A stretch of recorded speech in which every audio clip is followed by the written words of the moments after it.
It is officially game week for the Baylor Bears. Baylor will host Albany this coming Saturday to open up the 2022 season. There's plenty of hype around the defending Big 12 champions, and the guys on the roster feel like they can win another title this year.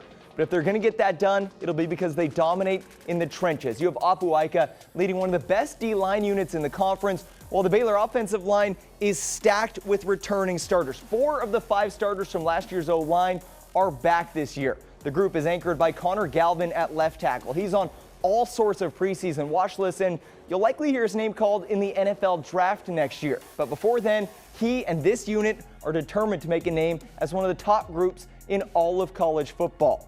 With that experience, Baylor is looking to add a little more drop-back passing to the playbook this year, and they have a guy who's pretty good at doing it, a gunslinger by the name of Blake Shapen. He started 2 games last year for an injured Gary Bohannon, including the Big 12 championship game. He completed nearly 75% of his passes with 5 touchdowns and no interceptions. His record-setting performance in that Big 12 title game helped the Bears bring the trophy back to Waco.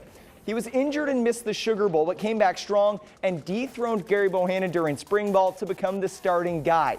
He has an impressive arm and incredible accuracy. I mean, just listen to how his receivers describe his throws. Beautiful, in the right place. Blake's one of the best quarterbacks I've ever seen, I'm not gonna lie. It's beautiful, I ain't gonna lie. It's different. It's different coming from him. I've never, like, all my career, I've never had a quarterback like him. He can throw from different angles. Yeah, he's amazing. Now, there are some question marks for the Bears. The top 3 wide receivers from last year's team are gone now. So 6-year receiver Gavin Holmes, he's become the leader of that group, and the players say redshirt freshman Josh Cameron is a guy to keep an eye on. The Bears will also have a new backfield with Treston Ebner and Abram Smith both going to the league. Tay McWilliams and Craig Williams will likely become the new 1-2 punch for the Bears, but the staff feels like there's enough depth at that position to have a running back by committee if they need to. And then defensively, the front 7 is stout, but with 4 quality DBs moving on, the Bears will need guys to step up in the secondary.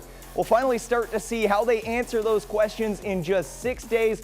Baylor hosting Albany, kickoff set for 6 p.m. on Saturday. College football season is finally here.